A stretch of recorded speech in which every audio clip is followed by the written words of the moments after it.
সম্মানিত দর্শক, দেশ ও প্রবাস থেকে যারা এই মুহূর্তে আমাদের সাথে আছেন সবাইকে ধন্যবাদ জানিয়ে শুরু করছি আজকের ভিডিও। বন্ধুরা, আজকে আমার সাথে সংযুক্ত হয়েছে অডিও কলের মাধ্যমে একটা মেয়ে প্রতিবেদন করবে। কয়েকদিন ধরে সে কিনা যোগাযোগ করছিল। সে কেন আসলো প্রতিবেদনে, বিস্তারিত তার কাছ থেকে শুনবো। ভিডিওটা কন্টিনিউ করুন। আসসালামু আলাইকুম। ওয়ালাইকুম আসসালাম। কেমন আছেন আপনি? ভালো আছেন? হ্যাঁ, ভালো আচ্ছা, আপনি আছেন? হচ্ছে কয়েকদিন ধরেই যোগাযোগ করছিলেন, প্রতিবেদন করবেন। কেন প্রতিবেদন হুম, করতে হুম। চাইছেন বলেন দর্শকদের উদ্দেশ্য করে। প্রতিবেদন করবো কেন, যে ভালো একজন মানুষের জন্য আসছে, ভালো একজন মানুষ পাশে থাকে, সুখ দুঃখের সাথে হয়ে আপদ বিপদের পাশে থাকে, দুঃখ কষ্ট পেয়ে তো প্রতিবেদন আসছে।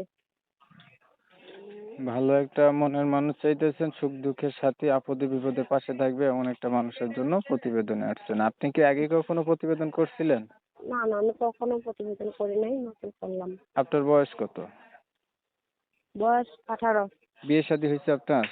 না না, বিয়ে শাদী হয়নি। বিয়ে শাদী হলে কি আর প্রতিবেদন আসছে? কি করতেছেন বর্তমানে আপনি? বর্তমানে কি করতেছি, একটা মহিলা বাসায় সেলাই মেশিনের কাজ করে। পরিবারের সদস্য আছে কে কে? পরিবারে আছে, ছোট একটা ভাই আছে আর আমি আছি।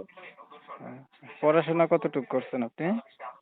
পড়াশোনা নাম বয়স, নিজের নামটাও নিজে লিখতে পারি। পড়েন নাই, কোনো রকম নাম ঠিকানা জানেন আর কি? হ্যাঁ হ্যাঁ। কোরআন শরীফ পড়তে পারেন? না না, ইনশাল্লাহ কোরআন শরীফ পড়তে পারি না, কিন্তু নামাজ পড়তে পারি। আহ, আমাদের সংসার কিভাবে কোরআন শরীফ পড়বো? পড়ছিলাম মাদ্রাসায় কিছুদিন, কিন্তু পড়তে পারলাম না, মা বাবা রেখে ছোটবেলা রেখে চলে গেল। আচ্ছা, আপনার এটা দুঃখ পড়তে কষ্টের পারলাম না। কথাগুলো শুনে যদি কোনো মানুষ কল দেয় আপনার সাথে যোগাযোগ করে, তার হয়তো তার বয়স একটু বেশি হইলেও কোনো সমস্যা আছে? না না, সে যদি বুড়ো হোক আর জোয়ান হোক, ঠিক আছে, বয়স জন্যে কিছু হয় না, মানুষের মন জিনিসটা সব থেকে বড়।